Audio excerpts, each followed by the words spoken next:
guys, welcome back to my channel. My name is Tara, and today I'm going to be talking all about kind of my match day summary, I guess is kind of the best way to put it. So let's get right into the video.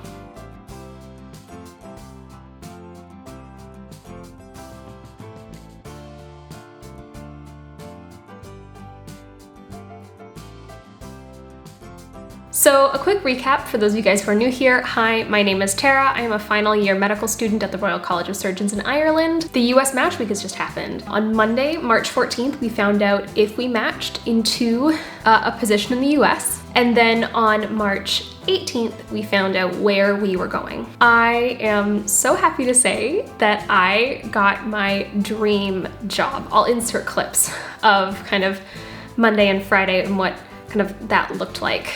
Yeah, my email just came in.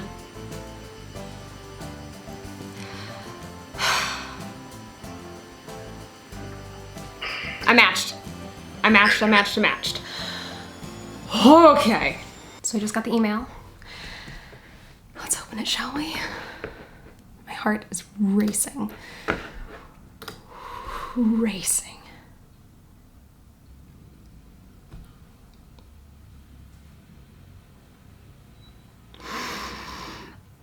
I got my top choice. But this video is kind of just to provide a quick summary of who I am as an applicant, what my stats were like, and then I'll do a couple of more videos kind of breaking down each individual component. I guess probably the first place to start is the USMLE Step 1. It's kind of the thing that a lot of, especially IMGs like myself, focus on. It's moved to pass-fail now, so if you're taking the test moving forward, you won't get a 3-digit score, you'll just get pass or fail.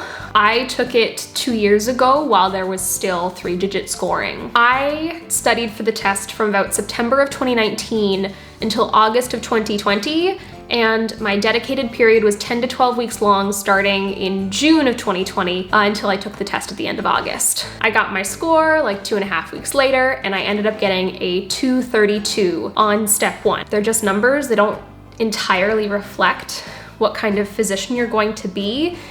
They more reflect how well you can get your brain around a certain test. The next thing that people tend to focus on after USMLE Step 1 is USMLE Step 2. For the USMLE Step 2, I studied from about September or October of 2020. I took some time off between Step 1 and Step 2, about 5 weeks, just so that I could, take a bit of a break, enjoy a little bit of vacation time between finishing studying for Step 1 and beginning my 3rd year of medical school. I studied for Step 2 from September or October of 2020 until June of 2021, which is when I took the test at the end of June, just before the score report delay. So there's a delay in reporting of results for Step 2 that starts usually around the end of June or beginning of July.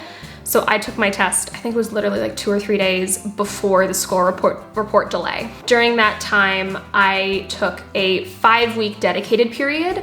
And during my dedicated period, I also took the OET, which is the English exam that you need to take in order to be ECFMG certified verified, which is a whole process in and of itself. So I'm gonna have to do a whole video on that. But I took the OET. I passed the OET with a gold standard, yay, and my Step 2 CK score was a 243. So that's an improvement from Step 1, which is something that we like to see. Then I got some US clinical experience in my summer between my 3rd year of medical school and my 4th and final year of medical school. I did 10 weeks of clinical over the summer of kind of electives. I did 2 weeks with a pediatric urgent care in Toronto, and I did 8 weeks with a pediatric general practice in New York City. And those earned me 3 letters of recommendation that I could use in my application that were specific to pediatrics. And I think they really helped to kind of bolster my application, but also demonstrate kind of how much I love my specialty and I love what I do. Moving on to ERAS or ERAS, depending on who you are and how you pronounce it. So I'm gonna go through my ERAS application in full detail in a separate video. So today is just gonna be going over like the number of experiences that I included, kind of just this video is kind of all about just numbers, very gross numbers. So in the ARIS application, your experiences are broken down into 3 types of experiences: work, volunteer, and research. So for work experiences, I had 6 work experiences that I listed. And I had 1 from my undergrad, 2 from between undergrad and medical school, and the other 3 were the electives that I did in between my 3rd and 4th year of medical school. Then there are the volunteer experiences. So I had 10 volunteer experiences on my ARIS application. And then finally are research experiences, and I had 1 research experience listed on my ARIS application. Then it comes down to publications. So I have no peer-reviewed or journals or articles published, and I have 3 poster presentations that were included in my ARIS application. I then got to include kind of other awards and accomplishments. This is where I wrote down like that I was an Ireland's Got Talent semifinalist, and that I participated in the RCSI production of Chicago. I also got to talk a little bit about my hobbies and interests in this section and list my hometown of Guelph, Ontario, Canada. So then it came down to selecting the programs I actually wanted to apply to. And I talked to friends about this. I went to webinars that were hosted by an organization called Future Peds Res.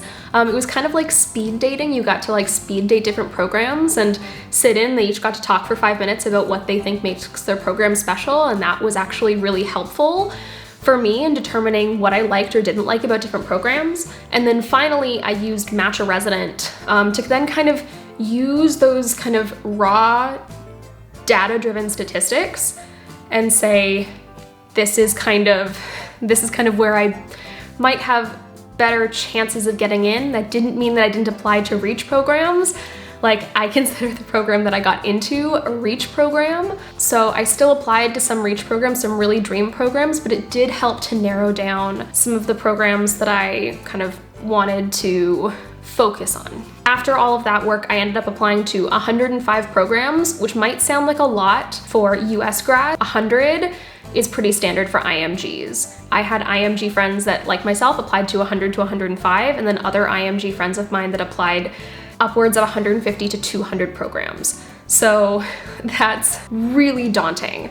And it becomes really expensive. So I'll do a whole other video kind of on the finances surrounding applications to the US, because it does get really expensive really quick. Next part of your application after you send everything in is you start hearing back about places that want to interview you. So I ended up receiving 14 invitations to interview over the course of interview season. I got a couple of wait lists, a lot of rejections. I don't get as disheartened by rejections. I was also really lucky that I got a lot of interviews. So that did help to offset some of the rejection. Finally, out of my 14 interviews, I had 15 items on my rank list. And that's because one of the programs that I interviewed at had 2 separate tracks, and you interview for both tracks at the same time. So I'd applied to both tracks. So you get to rank it twice. And then out of those 15 ranks, the algorithm matches you up, and I got my match. So I'm really happy to say that I will be starting as a pediatric resident at the Boston Combined Residency Program, which is a really amazing and unique program. It's a combination of the Boston Children's Hospital program with Harvard University and the Boston Medical Center program with Boston University. And this has been a partnership for many, many years now. It is an exceptionally competitive program to get into, so I'm still kind of blown away that I'm sitting here. And ultimately, I'm really lucky to be here. And yes, I worked really hard. I think there's also a component of the amazing support that I've gotten from my medical school and my friends and my family, and the support that I've gotten from you guys that's really kind of helped to push me every single day to keep working harder and to keep sharing more, because I think that when I help other people, I continue to learn different things. So Let me know in the comments what topics you would like to hear about in more videos. I've talked about a couple of things that I think that I should expand on, but if there's something that you guys want to cover, let me know down in the comments, and I will see you for another video next time. Bye, guys.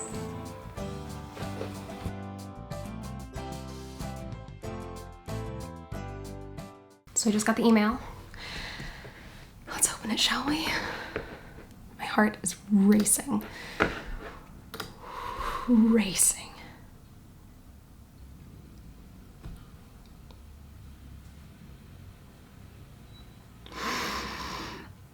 I got my top choice. I'm moving, so